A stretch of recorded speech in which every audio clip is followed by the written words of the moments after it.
All right, guys. So where we left off yesterday, or for the people who are joining it for the second time, because yesterday would have been your first class, but the people who have already, attended multiple classes in the past, if you recall, we discussed what is a class.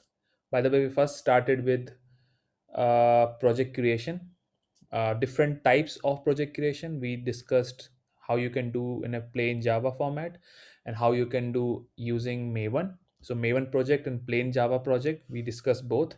Of course, in yesterday's class, we didn't discuss Maven, but for now, it doesn't make much difference whether to use Maven or not to use Maven, because we are not really working on any dependencies on any external libraries or any generating any artifacts. So we are not really doing any of that in the coming days. Also, we will not be doing it for the next 2 3 classes. So it doesn't matter if you are able to create a Maven project or you are able to create a Java project. Both is fine. If you're able to create Maven project, it's fine. If not, then you can really create a plain Java project. That is also okay. Next thing we did is we created classes, we created object, we created method, we created constructor. We managed to pass arguments to the constructor, or we have actually learned two ways of doing it: one via passing values to the constructor, and second way by passing directly to the method. So we have explored different ways here and there. Of course, it is not the things which I have told you is not comprehensive. It just touches small basic aspects of how to create a project and how to get going with your Java project, right? And if you recall, I've also discussed this, that you shouldn't be too much worried about all the details. It will come slowly to you. So in the beginning, take things slowly. Of course, no one is stopping you to explore further. No one is stopping you to experiment on your own. You are free to do that. But my objective here is to to make you guys start with a Java project as soon as possible. So if I give you too much details about many things, you'll start, it's very easy to get confused. So my approach is always been give you small things, not cover all aspects of that specific topic, just only one aspect. So just for example, I wanted to explain about decision making blocks. For example, if conditions. Now there are multiple ways why you can implement if condition. So if condition is there, switch cases are there. So I've only talked about if condition. I haven't did not talk about switch condition, because if condition is in itself is okay to start with. Similarly, we discussed about looping, for loops, remember. Now, the different ways by which you can achieve looping. You can do it using while loop. There are do while loop, there are for loop, there are enhanced for loop, the 4 5 ways of doing it. But we will not be doing all for now. We'll only be learning one, that is only for loops. We will not be doing while, we'll not be doing do while, because once you understand what is looping, and to understand what is looping conceptually, all you need is for loop. Once you are familiar with for loop, you have managed to use how to use for loop, then it is not very difficult to implement while or do while, right? So we will not be doing those details. We will be skipping something, and we will focusing only on specific topic, specific area. And once you understand that specific area logically and conceptually, then really it is not a big deal to know, expand that specific topic to cover multiple methodology, multiple mechanism for the specific concept. For example, for loop, once you understand looping using for, it's easy for you to know other aspects. So don't be too worried that we are not covering the other three loops and we are only talking about for. Okay, having said that, we will be using all of this in the future, because our objective is not to do a PhD in Java. Our objective is to do or learn automation.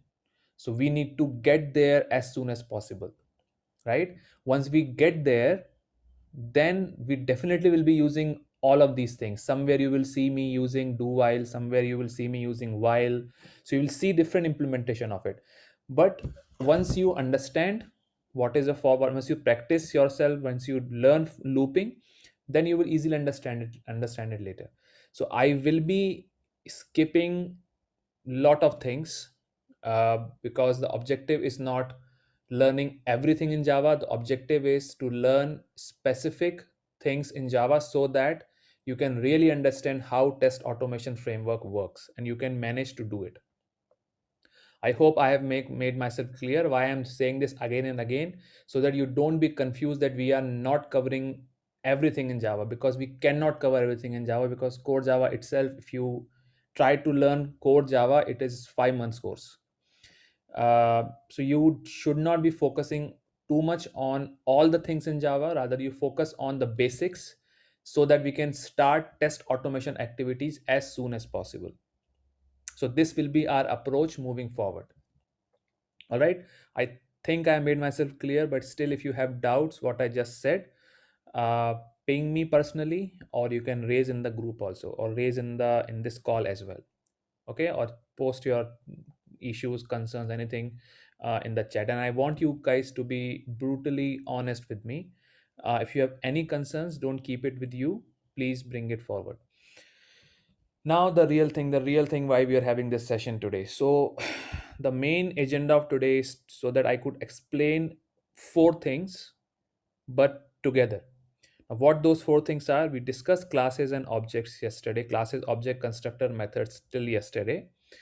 In previous classes we discussed variables, we discussed if conditions, we discussed for loops, but we did not discuss arrays. So I will be talking something about array, and then we will try to do something with array using for loop and if conditions. Now there will be some anxiety among people who joined the session only yesterday, which is still fine. I will be talking about basics again, uh, to give a summary and to give a perspective of what we are trying to do. It will not be very complex thing to understand. And I also did ask you guys to watch previous videos as well as refer to the material. I hope you guys had done it. Okay, so let me start with something called as arrays, but I'll create a sample class to explain you guys some basics about it once again. So I'll say a temp class. I'll just create a temp class, which I'm going to delete later. I'm just making this class so that to explain some fundamentals again before I jump onto arrays. So just to summarize, we write all the code, whatever code we write in Java, we always write it in class. You cannot be writing anything here. It's not allowed. You have to put everything inside class. Now inside class also there is specific place where you can keep it. So the basic structure of any class is always attributes and always methods. Now methods can have user defined methods, or there are special kind of methods called as constructor. So this is the basic layout of uh, any Java class. Now when we talk about attributes, also called as instance variables, they're also called as instance variables, you first have to declare them. Right, what is a declaration? Declaration is something where you tell that this class has a variable whose name is, let's say, var1, but you also need to specify what is the type of it. Right, so type is defined by writing something in front of the variable which indicates what kind of value this specific variable is going to hold. So if I say int, that means it's going to save integer. That means once I say this var1 is of type int, that means I cannot save anything else inside this. Only int value will be saved. This is called as type safety. So Java is a type safety language, and it does not, all the variable which you're going to create in Java has to be defined, rather declared, uh, like what should be the value present inside. So once you say integer, only integer, it could only hold integer. Now there are 8 primitive types defined in Java.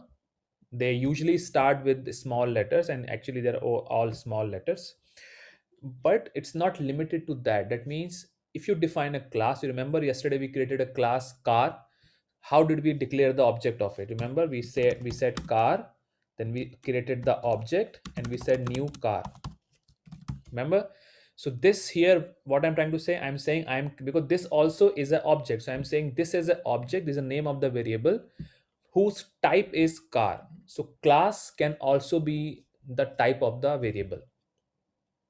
Okay, so primitives are basic one which we discussed, which is also present here. These are primitives: int, byte, short, long, float, double, boolean, char. These are primitive types, data types.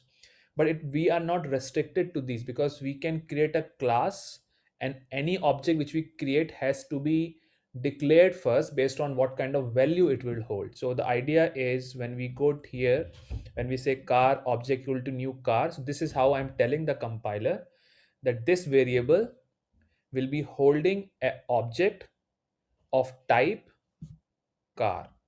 Okay, so object will hold a value of, or hold a object of type. This is what I'm trying to highlight here: type car. Okay, so the car is a class. An object of this car is what I'm trying to put in inside this object variable. All right, I hope this you understand this much. And that's why wherever you see a variable being created, either in outside or inside of a method, it always have to be start with the type of that specific variable. All right, that's first thing. Now second thing is, let's say I want to declare lot of variables. So let's say I want to say number one, or I will say variable one, variable two, variable where three, then int where four, right? The different variables I can go and create here. Now there could be a possibility where I have to create lot of variables, and I want to make use of them, those variables. Now there are two ways: either I create all of those variables, or I can create something called as array, which is a collection of variables. So why I can, what are the cases I can use arrays? Simple. For example, let's say these are the variables, and I need these variables to be added, right? So I will write what, let's say I'll go and create a constructor,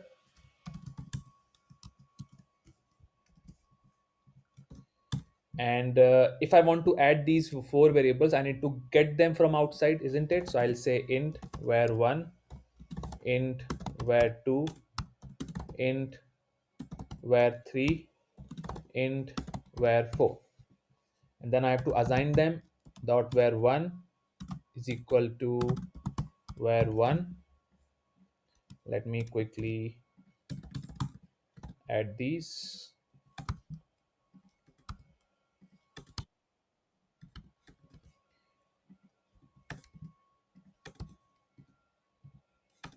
Right, so here let's say I'm going to write a method called as public add, and then I will say,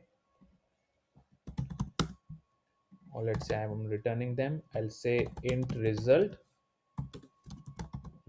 is equal to where 1 plus where 2 plus where 3 plus where 4. Okay, and then I'm saying return result. Now people who did not join previous classes, only yesterday's class, then this is something which we really did last time, wherein I'm just creating a class. You can say this is a calculator class. Let me rename it as calculator also. Well, let's say if you want to rename a class, that's how you do it. You go to refactor, the same option is in here as well as in Eclipse. You go to refactor, click on rename. I'll change the name as calculator.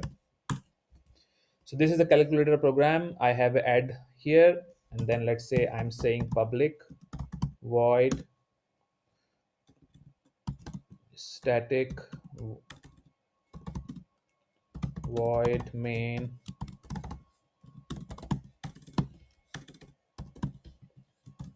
and then simply I will say I'll create an object of type calculator,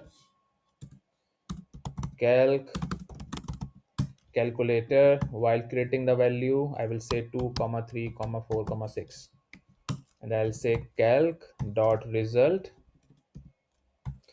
dot add, and this will add the program. This will add and it will return the value. So I'll simply say, I will simply say calc.add, and this should give me the result. Pretty simple. I just created a class. I have four variables, and then I'm just adding it, right? Why I created this, again, you might ask why I'm doing this. The reason I am doing this is to explain you why we might need an array. Okay. Now the problem which would arise here, let's say I want to extend this functionality again so that I could add five numbers. Right now it is capable of adding four numbers, but I want to add five numbers, or I only want to add two numbers, right? So I don't want to add four numbers, or I don't want to add five numbers, I want to add two numbers. So I need this variability in number of uh, integers I would be able to pass. So I need this flexibility. And right now, for example, I want to add five numbers, then I have to go here, I have to create int var 5, then I have to extend this again int var 5, then I have to write this dot var 5, and then I will do this, and then I have to add this. So I have to actually modify everything, which is not a good thing. Then I can send some more value here for addition, which is not a good thing, right? So what should be the good design when you encounter this situation where the number of variables are not fixed, or there are too many number of variables, and actually it's going back and forth, something of that sort is happening. Then you must be using an array is nothing but a collection of multiple variables. How to do that? It's pretty simple. Let me modify the same example, and we will try to do this with arrays. We'll try to add the program with arrays. So I'll just try to write the program in front of you. See how I'm writing it, how I'm trying to write the logic behind it, and how I will use a for loop to loop through an array so that I could add its values. Okay, see how I'm doing it. So first of all, I need to create a array. So how to create an array here is you have to append these two square bracket. These are called as square brackets. When I use this, these are called as curly braces. But here these are square brackets. So I am again doing the same thing. What? I am creating a variable. Then I am telling that this variable will contain integer values, and by saying this, I'm saying this will have collection of integer values. Okay, so how will I go and create it? I can actually write 2 comma 3 comma 4 comma 6 comma 8, whatever I wish to write. Any number of variables are okay. So I am not storing 2 3 5 6 7 8 5 in a separate variables, rather I am storing them as a collection, and that is what I'm saving in a variable called as arr. Okay, so this is a collection. Array is a type of collection which collects. Of course, it's not something which we also have something called as collections in Java, so don't get me wrong. Conceptually, array is a collection of multiple variables or multiple values. If I want to, let's say, save a string of array, so I will do this, and then I have to store strings here.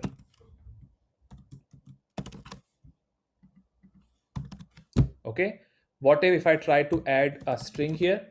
It will give me an error. Why it's giving me an error? Because as I said, it's the type which I've used to define this array or declare this array is an integer. So this part is called as declaration.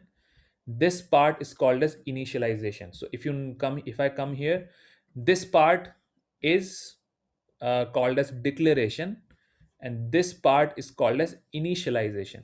Same thing happening here. This part is declaration, where I'm telling the name of the variable and the type of data it will store, and this is called as initialization. So I can declare, when I declare that this array is of type int, that means all the values present inside this array will always have to be integer. The string, it cannot have a string. Same thing goes here. If I do this, that means it will say you are supposed to be storing a string here, but you are rather storing an integer, so I will not allow this error. Which you see, these errors, These errors are called as compile time error. That means Eclipse or Java will throw compile time exceptions, compile time errors. That means it will not even compile the program. All right, that is why Java is safer. It tells the problems in the beginning. Let's say I'm using a language, let's say VB script or JavaScript or Python for that matter. So some, because these languages are not compiler based, there is no compiler there, there are interpreters. So interpreters are not known to compile the code, they just run code line, and sometimes they do not catch simple plain compile time errors, uh, which creates problems while running. So if you catch the problems in your code at compile time, that means it will be more safer while you run the software. So this is why Java is actually good. That's what it does. That means if you are making a mistake, it will tell you then and there, it won't even compile the program. So this is called as compile time error. Okay, so I'll just remove it because I don't want these values to be saved here. Rather, I will just remove this as well. Now I will refactor my class, right? So there's a concept in whatever coding environment you work upon. There's a concept called as refactoring, right? You can see that word here also. If I right click on it, I can see a word called as refactor. Now, refactor here means you can rename it and do this and that, but generally refactoring means modification of the code which you have written, right? That means when you refactor, that means you are changing something for good. And that is how software is developed. No good software in the world just gets created perfectly in the first attempt. First it will be very very bad design, then you understand it, then you solve the shortcomings, you make it better. Next iteration you make it further better. So every time you refactor, the code becomes better. That's how all the software, including your WhatsApp, Facebook, are being made. You see the WhatsApp, and it was launched 10, 10, 11 years back, how, what state it was, and how, what kind of state it is in now, right? So there's a difference. So every time it gets improved and improved, and that is what we are trying to do here. That is what you will be doing when you actually start your coding journey.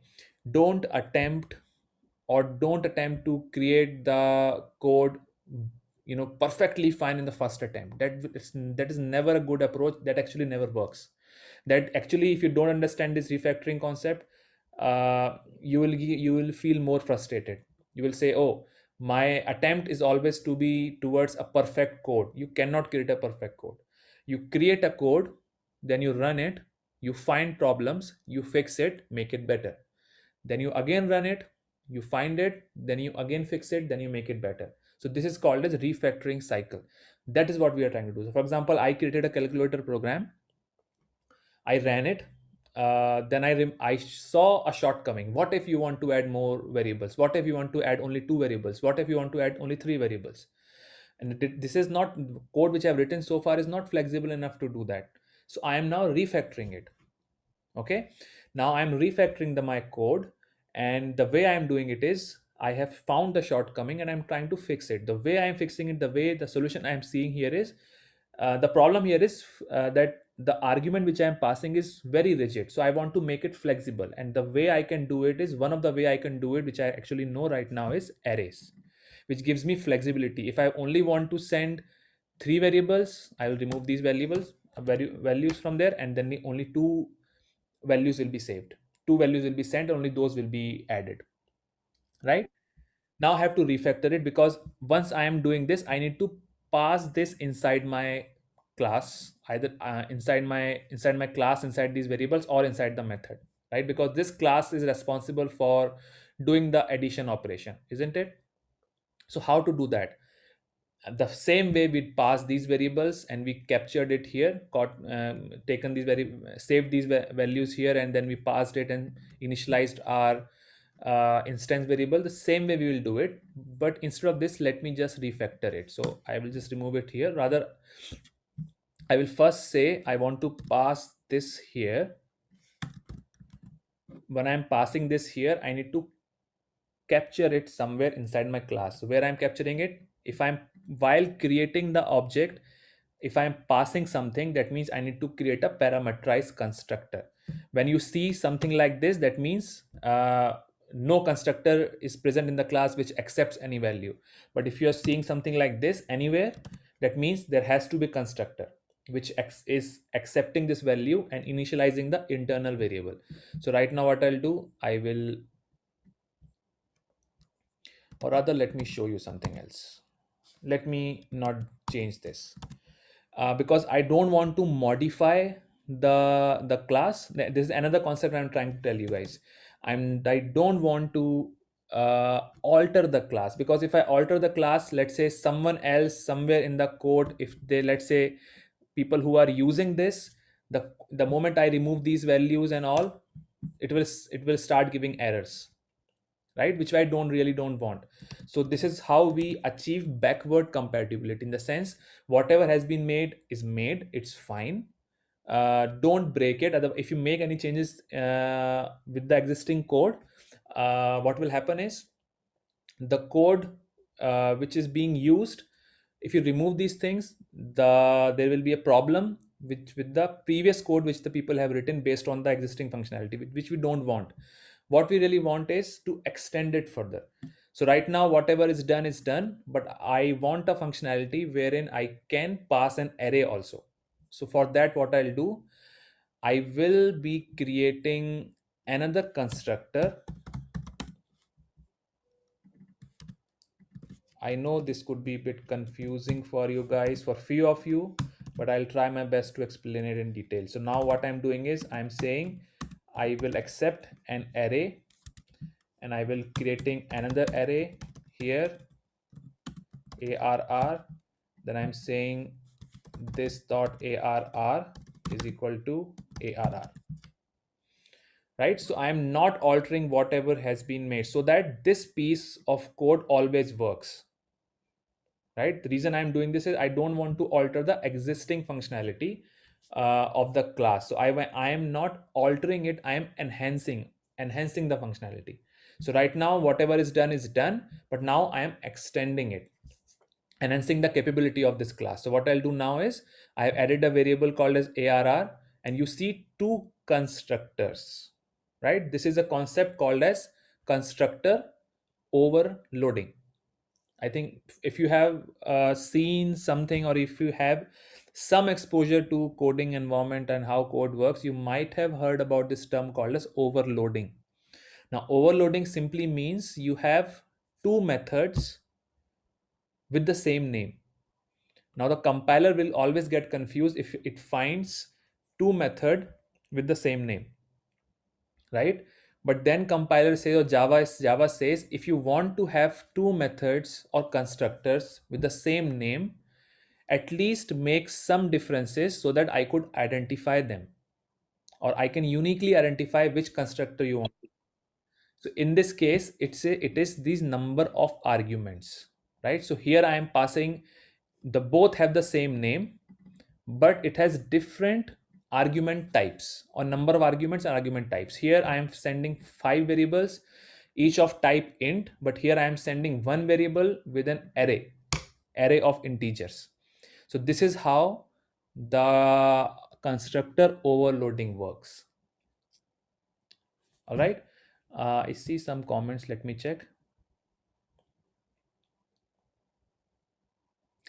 Is there any override concept in constructor? How it will work? That's a question by Satya. I'll answer that.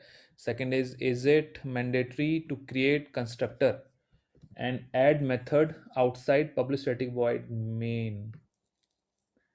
Let me try to understand what you're trying to ask, Anjali. Is it mandatory to create constructor and add method outside public static void main?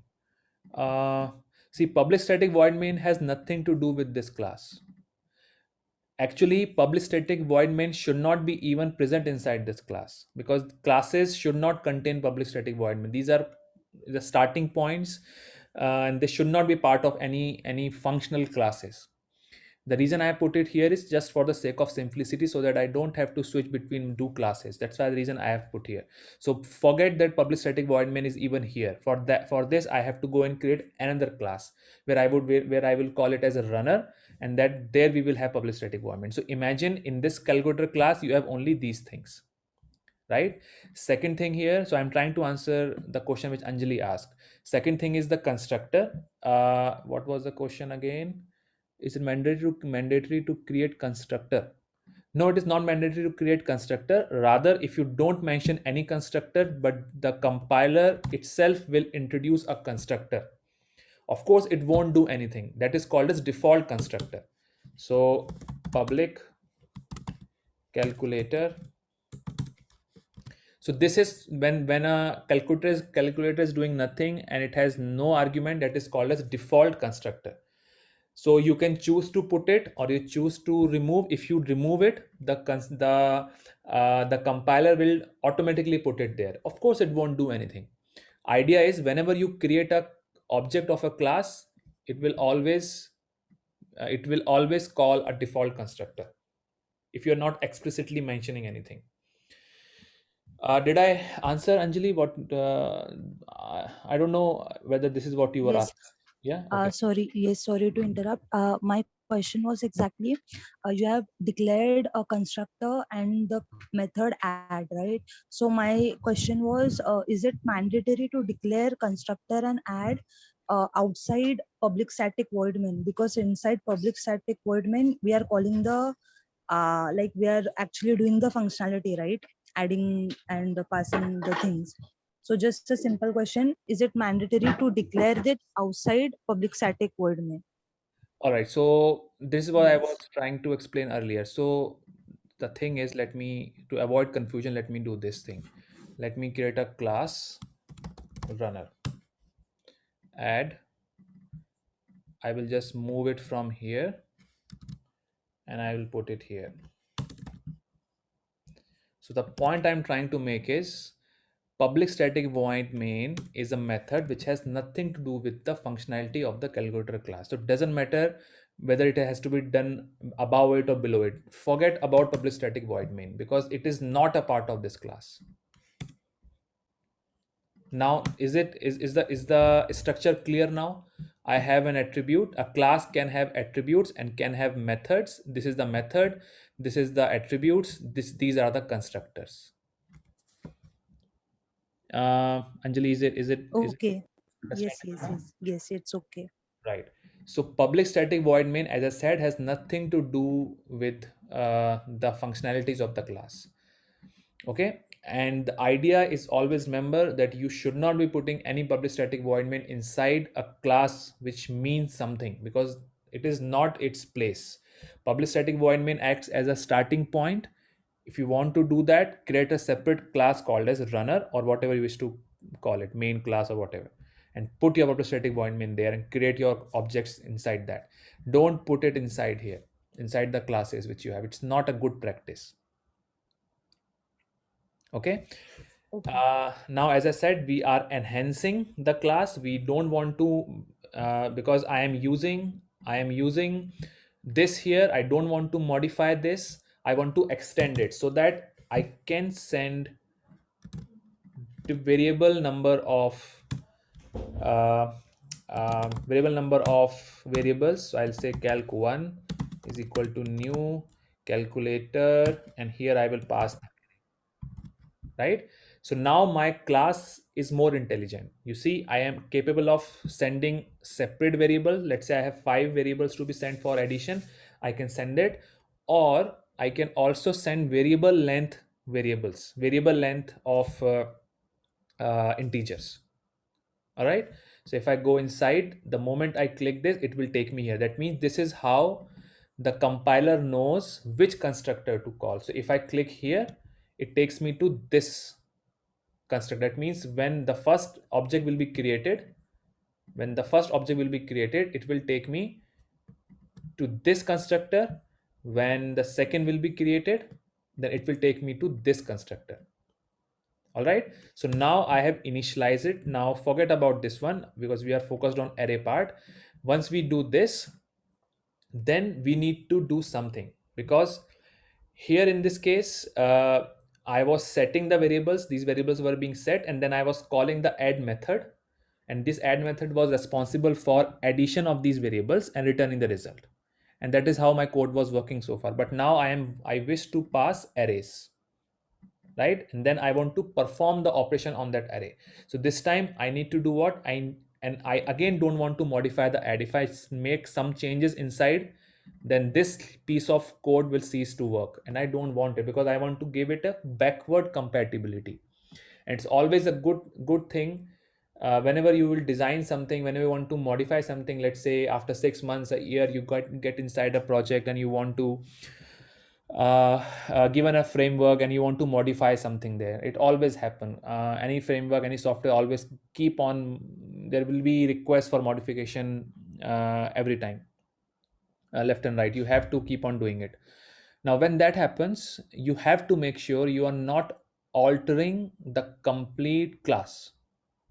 You need to make sure that you are not altering, rather you're enhancing the class, right? You're extending it, you're not modifying it. It's also called as modification. And there's a concept called as solid, which says your class should be closed for modification, and open for extension, right? Of course it has different design consideration, which right now it's not very fitting with the example which I'm giving, but the underlying principle is still the same. That is, your class or code should not be modified, rather you should be thinking in a direction where you are extending it, right? So extension is important. Try not to modify it, otherwise if you start modifying things, something somewhere will start breaking.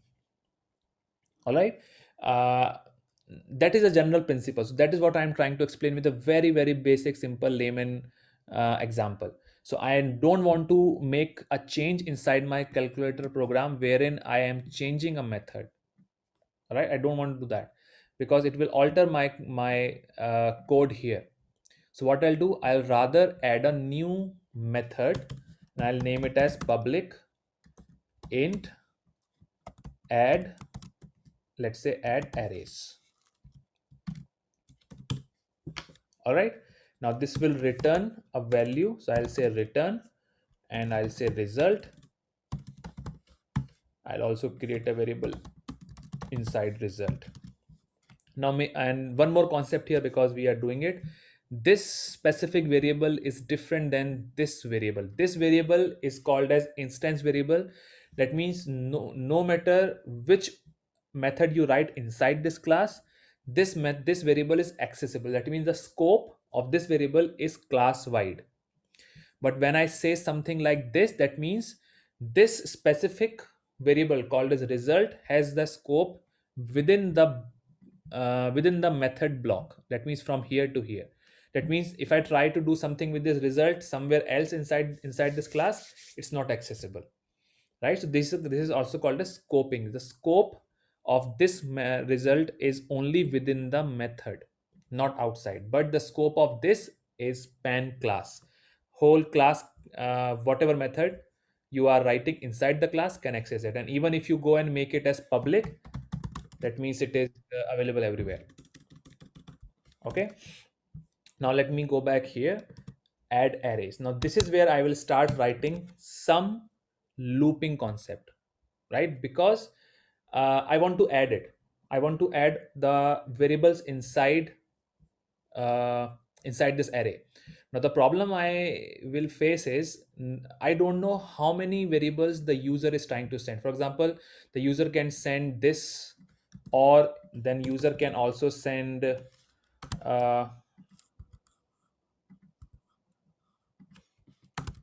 user can also send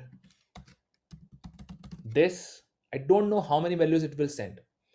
So I will have to do what? I will have to loop it. So for looping, what I do is I will fetch this value, then I will add this value with this value, then I will add this value with this value, and I keep on doing it until I reach the end of the array, right? So this is my algorithm, this is my logic. That is, I want to loop it. I'll pick the first value, I'll add it with the next value, then I'll get the sum. The sum I will add with the third value. I'll get the sum, then I'll get the add the sum of all these three numbers, sorry, these three numbers with the fourth value, something like that. So this becomes my algorithm. What happened? Did I change something? I don't know. What did I do? Let me see. Why so many errors all of a sudden?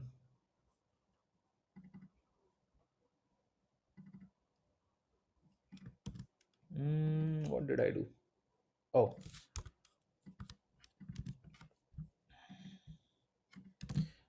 all right. Now I'll go here. I'm passing 2, 3 here. I'm passing these number of values here. So what I have to do, I have to start writing some code because I have to call the add arrays, right? So I'll say result is 0. So I will first initialize the result as 0. It's good practice to initialize a variable. It's not a good practice to not setting anything inside the variable. And that's the reason it's always also good practice to do this as well. So it's always good to declare as well as initialize the variables. I again see some comment. Let me see. Okay, there was another question which I forget to answer. It's something to do with override. Next question is whether we have to write another method for arrays. Yeah, so Pankaj, that's what I'm trying to do right now. I'm creating another method for arrays. Satya, you asked something about overriding, which I'm going to talk about. It's a overriding deals with the inheritance concept, and right now we are not dealing with overriding. We are doing overloading, which is a different thing. So I explained overloading.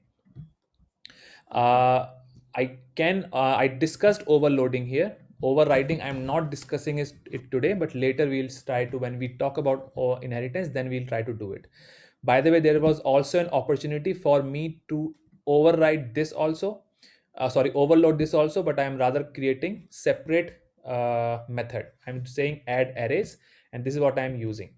Secondly, uh, either I would be overloading the constructor or I could overload the method in this case, because in method really I'm not passing anything, right? So I have no choice to create another method with different name. I cannot possibly do this because then it will give me error. And I have, because I'm not really passing anything in the method, there's no argument being passed here, because I am passing arguments in the constructor. So I have overloaded constructor in this case. If you don't want to do that, then of course you can choose to overload the method. So you can pass some argument here, pass some different argument here, then it will be overloaded. All right. Guys, can you please give me a break for 1 or 2 minutes? I'll be back. Thank you. Yeah, guys. Okay. So what I'm trying to say is we were able to overload the constructor, but we are not overloading our methods because there is not a possibility here to overload them because we're not passing any argument. So I have no other choice other than to create a separate method. And now I've initialized it with result equal to 0. Now what I want to do is I have an array, ARR, right, which is this one, and I need to loop it so that I could access each of its element. Now, one thing I have not told you about arrays as of yet, which is array has elements, a collection of elements, and each element can be accessed via its index. Now, what is an index? Index is a unique numerical key associated with the each of the element of that specific array. Now this could be bit complicated to understand maybe for few of you. Let me show you with example, or let me show you why by debugging the code. So what I'll do, I'll just quickly create, let's say, a simple system dot out dot println. Let me do something here, nothing much. Let me just put a breakpoint. Okay, or rather I don't have to do that. I could put breakpoint here also, but let's do this. Now the moment I put the breakpoint, that means I could actually stop my code at this specific line while I debug. And you remember we discussed this in previous sessions, not yesterday, but before that we discussed this debugging thing, which is very, very useful utility for you to really understand what is happening and what is the value of different variables when you actually run your code, right? So let me just run this and show you what will be the value of array, what will be passed to this value of array, and how it would look. And that's how I will try to explain you the indexing thing. So I'll not do a run here, I'll rather do a debug, because when you have a breakpoint and you do a run, the code will not stop there. You have a breakpoint and you do a debug, only then code will stop at that breakpoint. So I'll go and click on debug. Oh, the code still did not stop there. Why?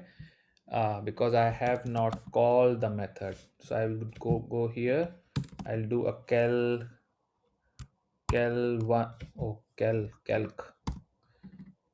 one dot add array, and then I'll do calc 2 dot calc 2 dot add array.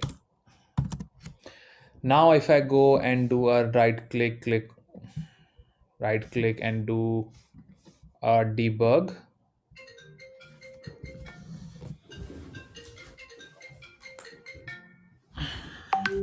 when I do right click on debug, my code will stop here. And if you see my array here, you see the array has two values. That is what I have sent here. Remember, in my runner I have sent these 2 and 3 here, right? So I have an array. The first element is 2 whose index is 0, second element is 3 whose index is 1, right? Now if I go and click on resume, it will go and run the second one. So you see now I am passing which one? I am passing this array.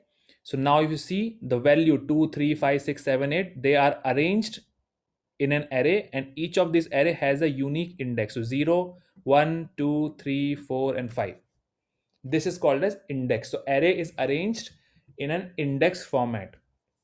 0 is the first element, first is a then it starts from 0. One thing also to notice is it starts from 0. So if I want to access this value, how will I access it? I'll just stop it now. How will I access it? I'll go here to my calculator program, and I will do what? I will do result is equal to arr 0 plus arr 1 plus arr 2 plus arr 3 plus arr 4. Of course this is stupid way of doing it. Few of you might be like laughing at me as of now. Of course this is not the best way. The idea I'm trying to propose here is that each of the value can be accessed by putting its index. If you say 0, it will give you 2. If you do 1, it will give you 3. If you go do 2, it will give you the third value which are passing here, that is 5, right? But this is not how you should be accessing it or adding it. You have to put a concept called as loop here. So now I will be doing this. Instead of using this code, I will be writing loop and see how I'm doing it. So I'll say for int I starts from 0, I less than equal to array dot length, which means I want to run it. But how many times you want to loop it? I want to loop it depending on what is the size of the array which I am passing from outside. Size will be 2 or 5, because if I'm passing this one, the size is 2. If I'm passing this one, the size is 6, right? So I'm saying it starts from 0 and stop just before it reaches the end of the string, end of the array, and every time increment it by 1. That means I want to keep on jumping from one element to another element. And to access each of the value, I will say system.out.println. I will say the value is arri. Okay, so arri will give me what? Every time the value of I will be incremented, arri will give me what? The value, the exact value inside that array. All right. Now, what really I want to do is not to print the values. I want to do what? I want to first let me just run this so that you see what is there. If I just run this, you'll see these values. So what is f? Oh, this one. And let me do and print ln here so that it shows it separate line. You see, so I have printing these values. So 2 3 was printing because of the first time I'm calling this method, and the other values are printing because of the second one. So idea is every time this loops, I have access to different element. But now I want to add those values, right? I want to add those values. So how to do that? Let me just copy it here so that it gives some perspective while I write the code. So this is what I want to do, right? So what I'll do now, this is part of logic building. So I'm writing a logic. I'm saying the result should be equal to arri plus result. Now how did I and reach this conclusion? By practice. Okay, so I have done these kind of coding, logic creation, all those things all my life. So for not all my life, all my professional life. So I know exactly how things work. Maybe for you in the beginning, because if you're doing it for the first time, maybe you will not reach to this conclusion automatically. But the idea is simple, that is, for each iteration, I want to fetch the value of that specific iteration, I value. I want to add it with a value called as result, and whatever is the sum of it, I want to save it back inside the same result. So the way it would work is, the first iteration the value will be 2, second iteration value will be 2 plus 3, and the result will have the value 5. Then it will add this, the result will be 5 plus 3 plus 2 will be saved inside result, and that is how it would go. So let me show you by running this in a debug mode in the same way we ran last time. So I'll just do a debug here, and I will do a debug. So now you see the value of, it has stopped here, the value of arr. What is the value of arr? 2 and 3. What is the value of I? It is 0 right now, right? Now let me do a quick resume program. Now the value of I is 0, you see, and the value of result is, where the value of result is 2. Now if I resume it again, the value of I becomes 1, the result becomes 5, because the previous value is being added to the next value, and it will get saved inside the result, and then result is again added to the next value. So every time I'm getting a result and adding it to the next value. That's what I'm really trying to do. Let me resume it again. It will be returned. Now it becomes second array. Second array is what I have sent, 2 3 5 6 7 8. Now you can see the same thing here. Result is right now 0. If I do a resume, the I becomes 0, result becomes 2, because result was originally 0. You see that, you can also see the value here. Result was 0, and the value of I is 0, and array is this one. Now if I do a resume again, you see value of I becomes 1, result becomes 5. Then I do a run again, result becomes 10, I becomes 2. So you see, it is iterating to each values, and every time it is trying to add these values. You can keep on seeing the result is being updated. Value final result will be 31, and this is what it will return. All right, guys. So we discussed looping and arrays and how they will interact. Now there are different things which is possible, different kind of logical problem which you get, and where you have to use these kind of looping and arrays and all those things. I will be giving you some assignments. So few assignments are present here. I will be asking you guys to go through it and try on their own. You see this folder called as 0 assignments. You will see these lot of different operations, different kind of operations here, right? These are actually assignments, and you should not be directly doing it. You go through it once, see the gist of it, and then try to do it on your own. Okay, so there are different assignments here: if conditions, switch cases, then different loops, sum of even numbers, sum of odd numbers, then something to do with arrays, different ways of you can manage things in arrays. And then there's one called as array loop. So you can start with this one, because this one is pretty simple. So start with this specific example, which where you have to first print an array, then print an even numbers, how to print an odd numbers, how to find maximum number inside the array, and how to find a minimum number inside the array. So first try to do this as an assignment, and then try to complete all this underscore 0 assignment code which you see here. Where you will find all this, you can go to this repository, which I've already sent this repository. You should be able to see it. You go inside this, you go to this folder, you go 0 assignments, and this is what you see right now here is you will get it here, and all the other code is in subsequent packages, you will see it here, right? You can also choose to download this. How you'll download it? You'll go here, click on download, it will download it, and then you can import it inside your IDE. How you will import it? You go to file, click on open, and navigate to that specific folder where you have downloaded it. In Eclipse, the same way. Eclipse also has something called as import, so you can also use import. If you don't not able to do it, then let me know, I'll show you. But it's not that difficult. You can just Google and you can find it how to import a specific project inside Eclipse or IntelliJ. And if you don't want to go into that mess, you just use the browser to know exactly what code I've written. This is also pretty simple enough to look at. All the code which you see is also present here. Okay, guys, so this brings me to the end of today's session. Let me just summarize and conclude what we did so far in last uh, four classes. We discussed a lot of things, but generally we discussed about project creation using Java and Maven. We discussed about classes, discussed about objects, discussed about constructors. We discussed methods, we discussed constructor overloading, argument passing, how to return values from the methods. Then we discussed if conditions, then we discussed for loops, we discussed array, then we tried to loop through an array. Then these assignments also talks about putting in if conditions for achieving something to solve a problem statement.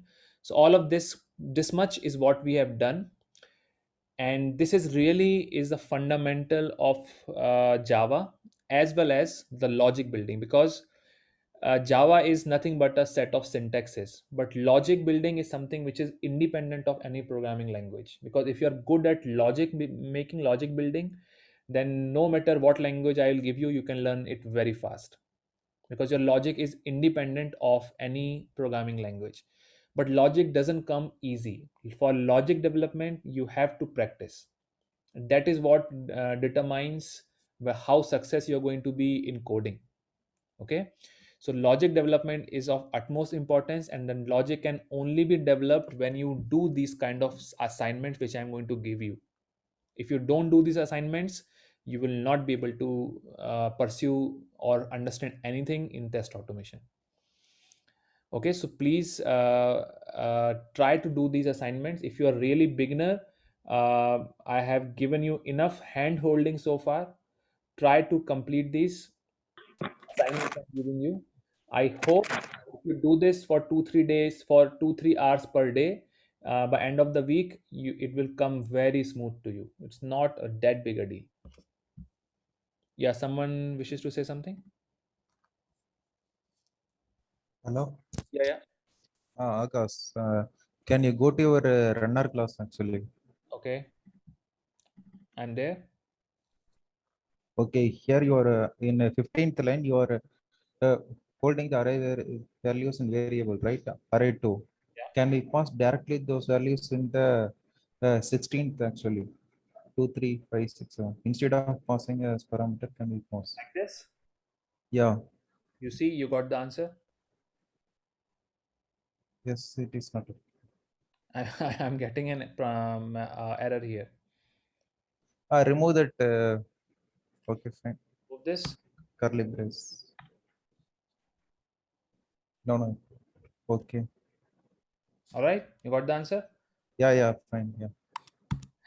Yeah, so keep experimenting. Okay, it's good to experiment. Keep experimenting, because the problem is here, the argument will not understand what this is, so I have to somehow tell it that this is an array. uh, you can do lot of things in many different ways in Java. There are different ways available by which you can do the same thing, but I would always recommend you guys to try doing simple things so that it's readable, right? This way, when I do it, it is readable. I'm saying this is an array, I'm passing it. Of course, there could be a way by which you can directly send it, but try to avoid those things. It could make your code small, I agreed, less lines, agreed, but it won't be readable. So this is another way, another principle in coding world which says try to make your code very easy, very readable. Try not to put lot of things together so that it becomes unreadable for a new person who will come in, because when a big software is being developed, not it's not only one person job, it is a set of people coming there and making changes one after another, and then go somewhere else, and new team, new generation guys come, they make changes. So the idea is the new people, when they come, they should understand what's there. You should not try to make things concise. It's okay to elaborately write the statements in a separate statement and then pass the values. Okay, maybe I can give you a way to how to do that, but avoid doing that. Yeah, thank you. Yeah. Okay, any more questions, guys?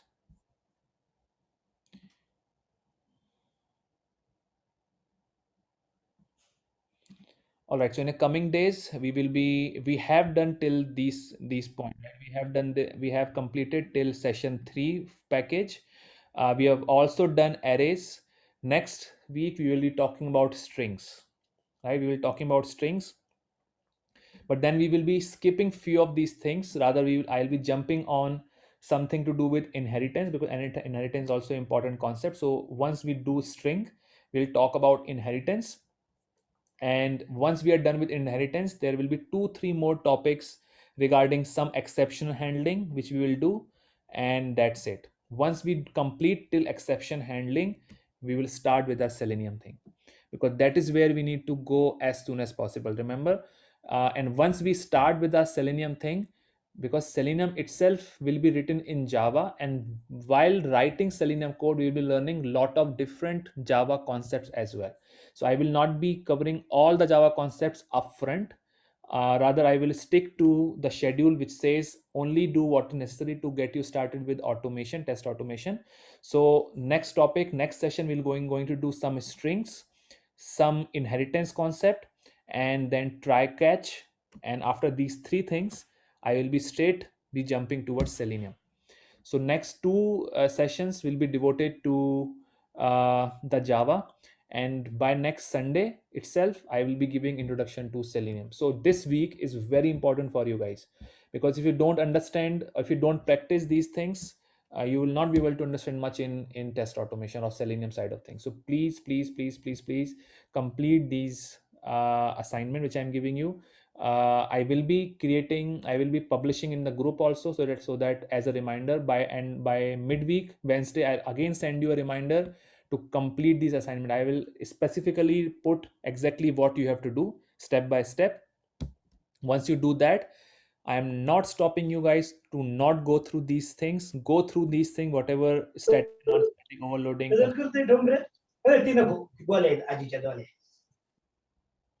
uh, Guys, can you please go on mute? Yeah. uh, all right, so these are the things which you are going to do. So this week, I really is very crucial for you guys. If you spend at least 2 3 hours per day, it is no problem. But if you're not spending at least 2 3 hours per day, then it will be difficult for you to get hold of the things which we are going to talk in next week. So I think I made myself very clear. This thing requires hard work. This will not come naturally to you. You require to spend some time with Eclipse and IntelliJ. If you're not spending enough time with IntelliJ and Eclipse, I'm sorry, you will not be able to pursue this for long. Okay. I think I've said enough. I have no more thing to say. Do you have any questions, anyone?